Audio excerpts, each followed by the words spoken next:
What's up, people? Today we are going to be doing another tutorial on a mid taper with hooks and a beard lineup with a 6 on top. Right now is the terminology. If this is the first time you're rocking with me, you could always refer back to the beginning video if you get confused. And let's get it!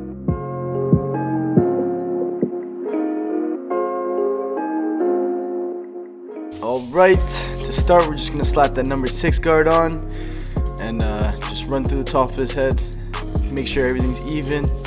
And when you're first running the guard, you just kind of want to make sure you get the bush down. You don't want to spend all your time just focusing on getting every single hair, because we could always go back at the end of the haircut and clean it up. I tend to see that if you spend a lot of work on no progress throughout a haircut, it gets real tiring and just gets longer. The whole process just gets longer, right? So you want to make things quick and efficient. Alright, so after we set the length on top, we're going to set the base to our fade, which is going to be the longest length in our blend. And we're going to do that with a 1.5 detachable guard. And we're just going to set our base evenly around the whole entire head. And we're just going to kind of keep that bulk around the crown area so we could later blend it to the top and add a dimension to our fade.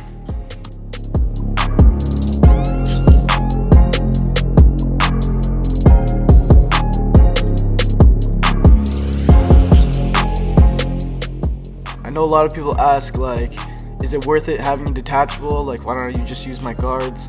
Well, with the detachable, it just speeds everything up. You debulk that much quicker, and just one stroke going through just takes down everything. So I would definitely recommend getting a detachable if you can afford it. I just brushed my guy off, and we are ready to set our first guideline on the taper. And this is with no guard closed, and I'm kind of going at a half circle shape, trying to get a little burst effect going on while keeping that hook area dark. Now I have my clipper open and we're setting our second guideline. This is going to go up about 1/2 inch above our first line, and it's going to mimic the exact same shape of our first guideline. To take out that line that I just created, I am going to use lever play, but I'm not going to pass my second guide. This way I'm not raising the blend at all, and we're just taking the lines out and getting it faded.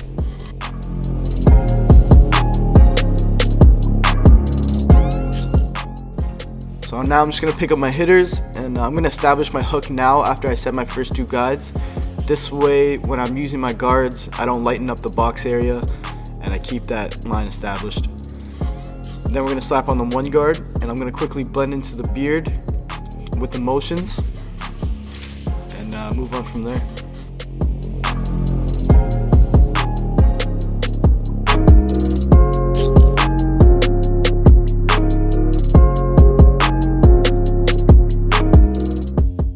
Alright, so now we're going at the fade with the 1 guard, and I'm just doing the motions.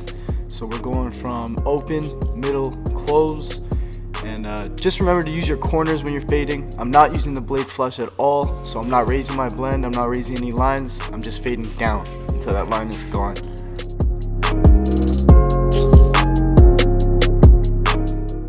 To take out that last faint line, we're going to slap on our half guard, and same thing, we're going to go at with the motions so that line is completely disappeared and we're completely blended.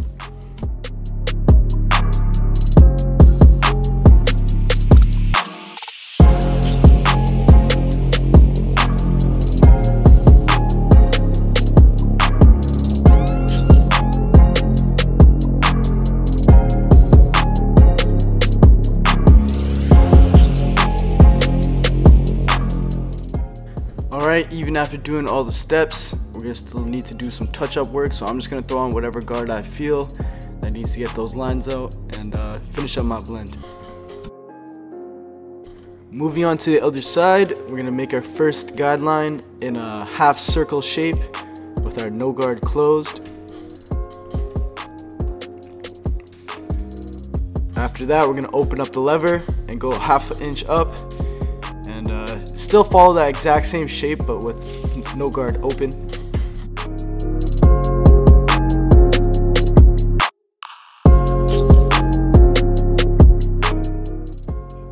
take that line out that we created.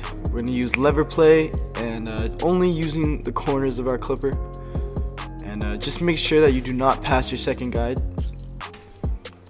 Now we're gonna slap on that one guard, and we're just gonna take it with the motions and go from open to middle to close, and lever play in between. Whatever you feel, whatever you gotta do, just lighten up that line, get out that prominent line.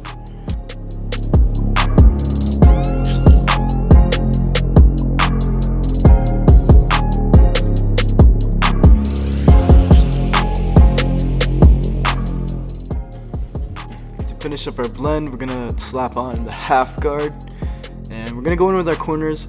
So the number one key in fading is knowing where your lengths are in your fade. That way you know not to pass it, not to raise your fade, and strictly your only purpose is to take out whatever lines that guard could take out.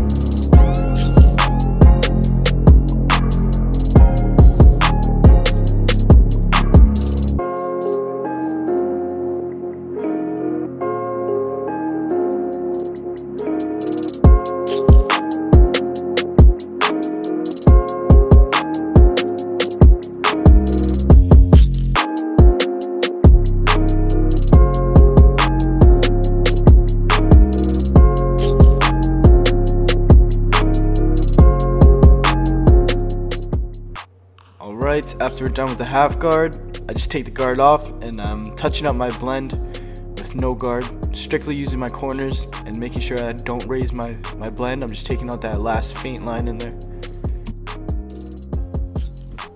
Notice how I'm using my left hand thumb to stretch the sculpt so I can get that, really get in there and get those hairs that are kind of hiding. Then I pick up my hitters. And if you've noticed, I've been doing everything completely different from the other side. This is coming from a barber who cuts, you know, like 10 plus, 10, 20 heads a day.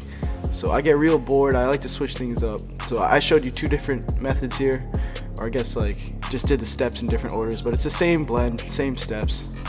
And yeah, so right now I'm blending out the beard.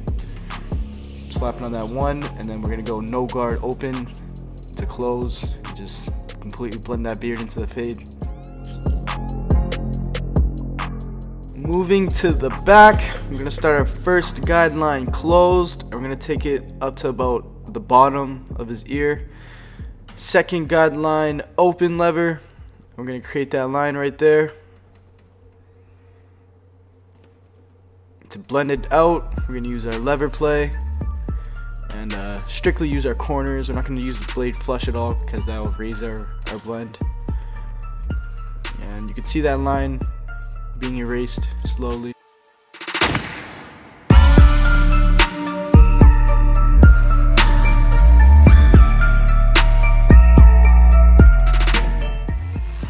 After that, we're going to slap on our one guard and we're going to go with the motions from open to middle close, and basically lever play everything in between. After we're done with one guard, we're going to slap on the half, and same thing, just go with the motions. We're going from open to middle to close, and we're going to lever play everything in between until this line completely disappears.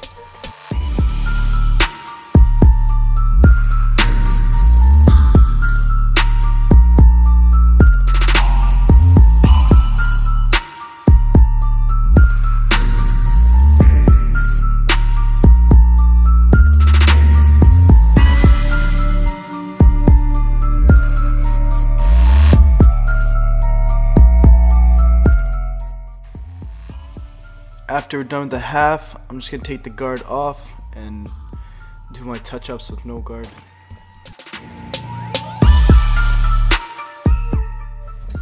Now I'm going to pick up my hitters and put that neck lining in.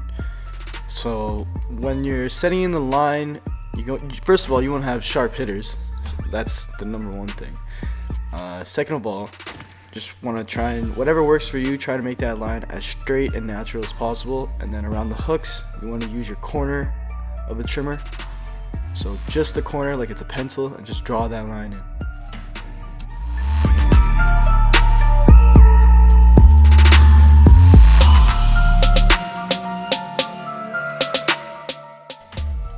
As you can see, everything tends to pop out after you put the lining in. Then you'll really see if there are any lines in your fade, and you could always touch it up right after that.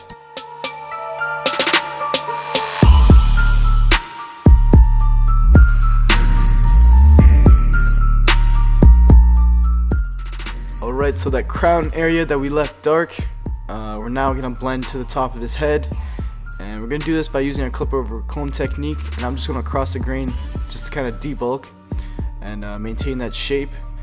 So when you're using the comb basically depicts the shape of his head and what it's going to be. So if the comb is slanted inwards, you're going to get an inward cut. If it's pointed outwards, it's going to be sticking out. So you always want to aim for that 90-degree angle, that straight up boxy look, because that's the more masculine and nice shape to have.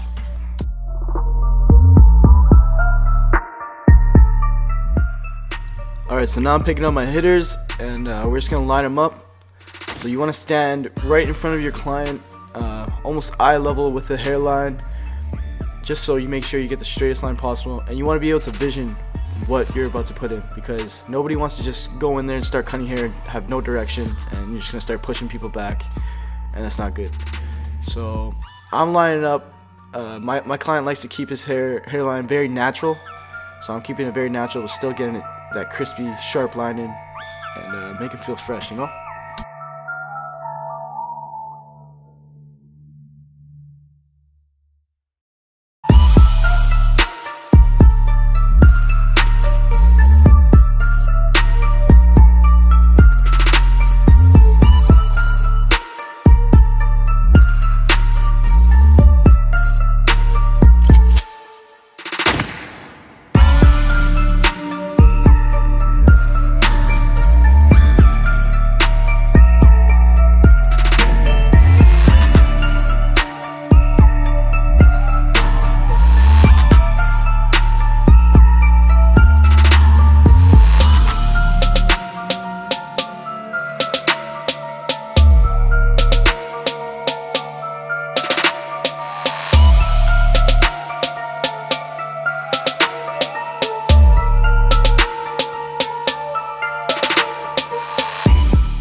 Alright, now while I have my trimmers in hand, I'm just going to whip out my freehand technique and get any hairs that are sticking out and get that perfect shape going on. And you can see it real come together. The silhouette of the haircut just looks amazing, and that's the shape that you want for almost all your cuts.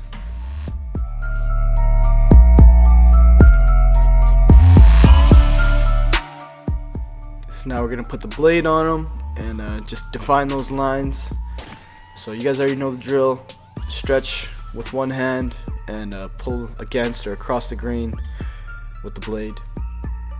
This is how we get the sharpest lines. On this particular cut, I did not need to use shave gel.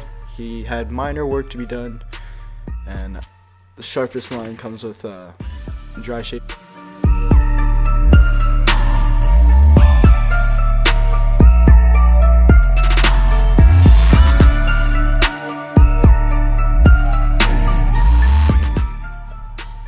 Generally, I like to hold the blade at a 45-degree angle.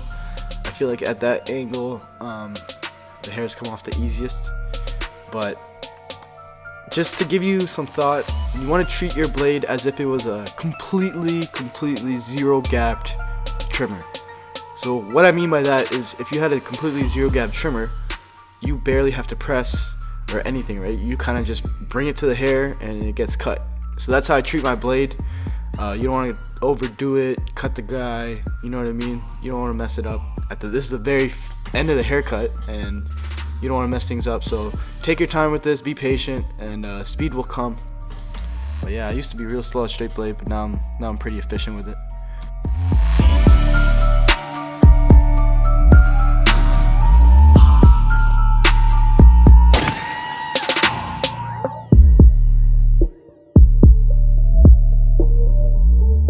And we are done. So now here's the before footage in case you guys forgot, and the after. This is what I do, guys. I change lives. Thanks for rocking with me. I hope you guys learned a thing or two. And blurry out.